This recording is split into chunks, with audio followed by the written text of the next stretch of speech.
Hello all my crafty friends. I am back for another process video, and today I am going to scrapbook 6 photos. Okay, so these are photos of my best friend Heather when we cleaned out her storage unit in like just a few hours, and we made it within minutes of her having to be charged a whole nother month.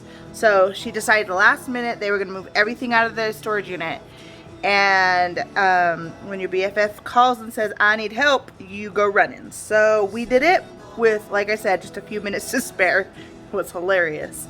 But so I have these photos, and I'm actually scrapbooking this for her. And she's not a scrapbooker.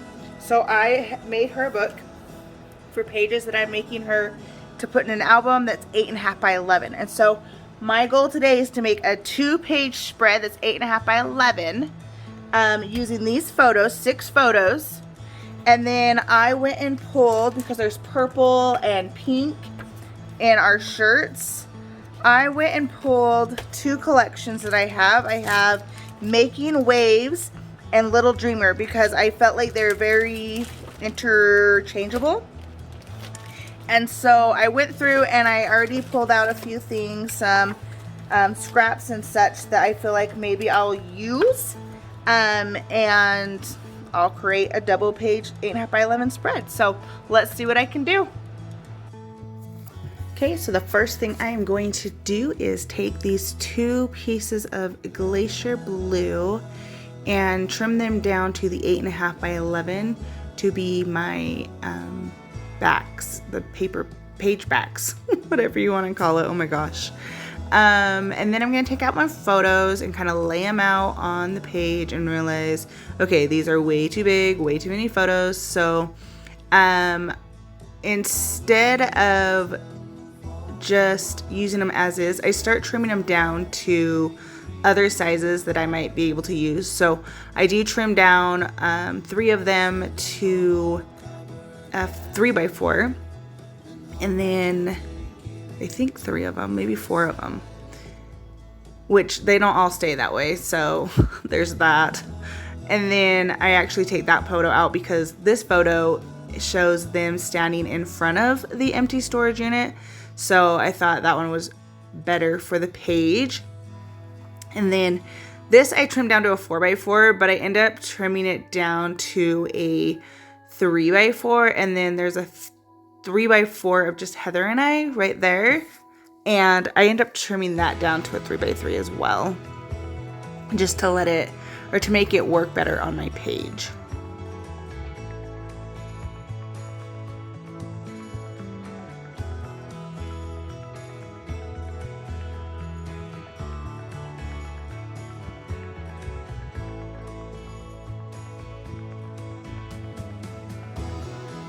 Okay, now I am going to go through those papers that I had pulled out and kind of just start laying them down. I don't have a game plan when I go into this.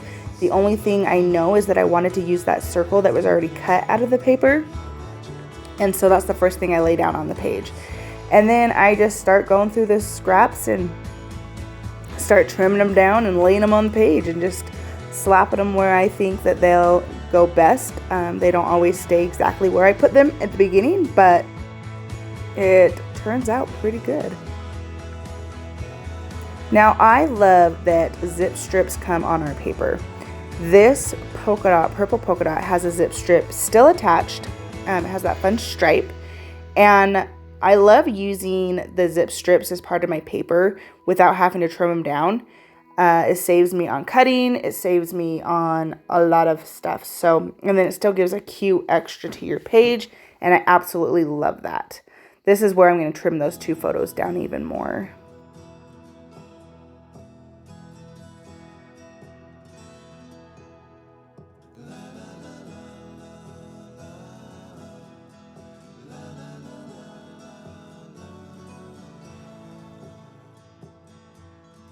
Again, I'm just taking scraps and seeing what I have and using what I have and what I've already cut into, because I want to get these paper packs done and finished up. So I love using up my scraps and creating pages. And mixing paper packs. I know I say this every time, but you guys, I love to mix my paper packs.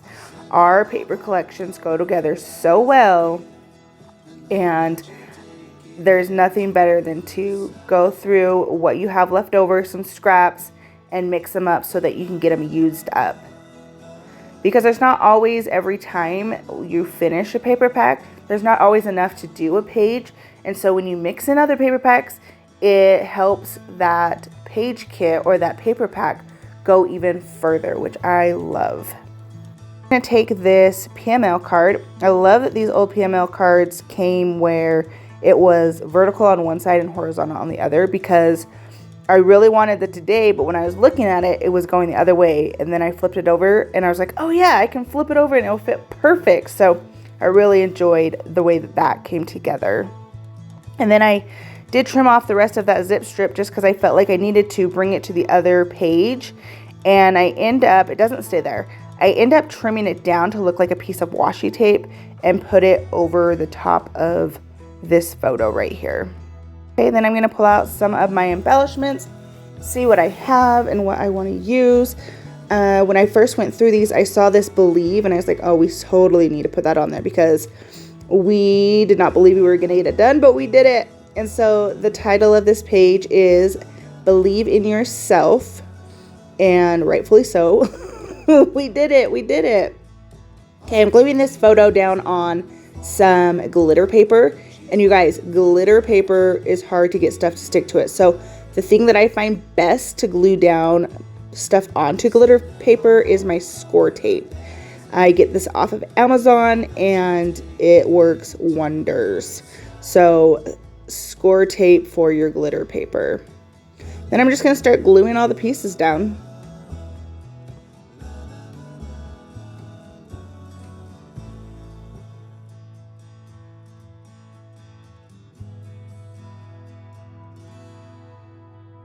I do decide to trim the sides of that piece of zip strip that make it look like a washi. I do trim it at a diagonal because I feel like that helps with the illusion that it's a piece of washi tape.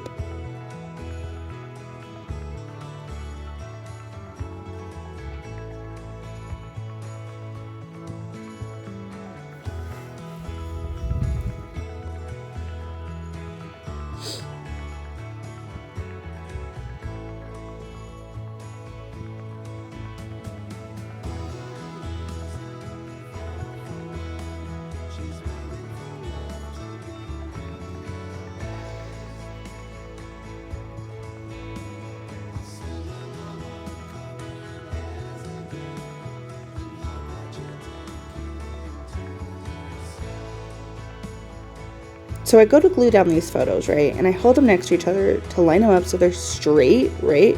Yeah, and then I glue the pictures underneath and I'm like, whoa, that is totally crooked and not straight at all.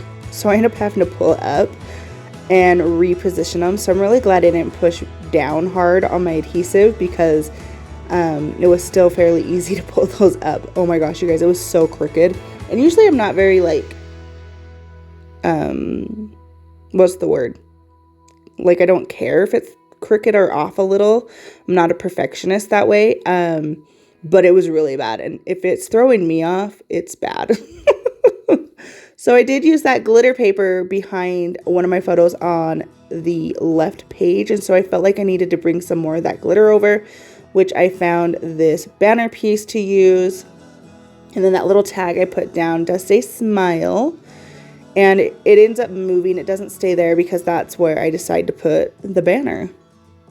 And then there's these cute glitter hearts from one of the kits that I pull out. And I use 3 to build 3 little clusters.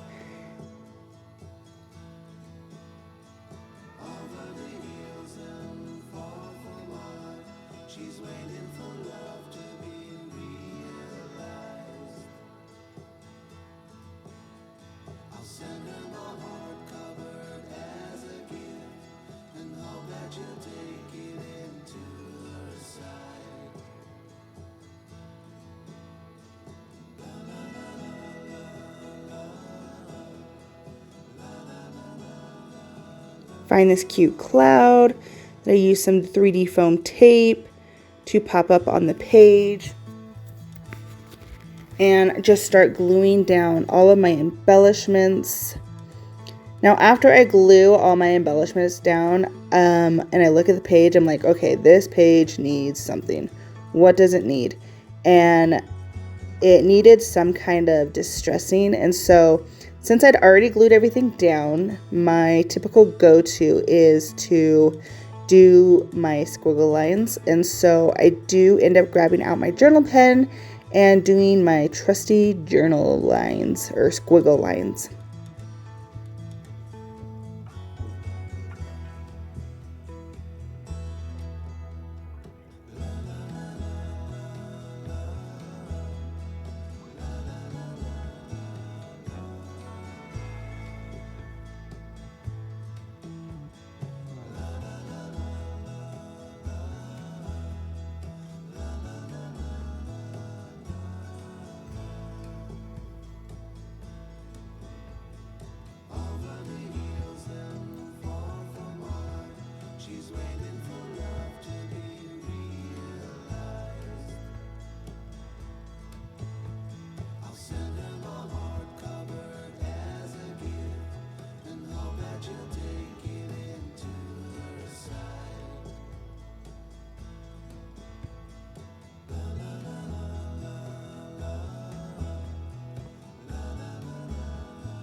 Okay, and then the last thing I'm going to do on this page is cover up my photos and add some of our gloss spray in the color turquoise and do a few splatters in my 3 cluster areas, and then pull out some glitter gems and add 3 of those in each of my clusters as well.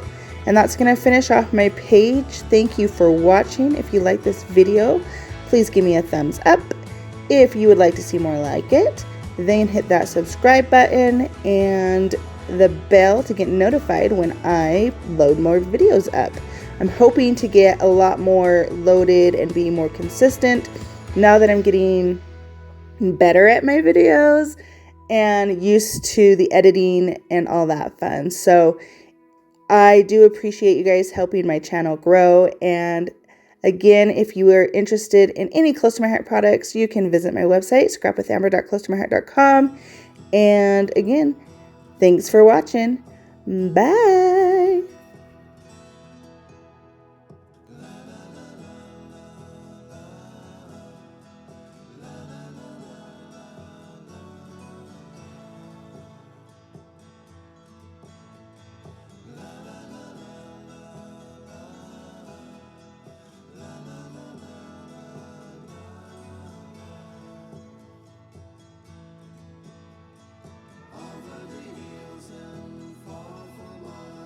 She's waiting.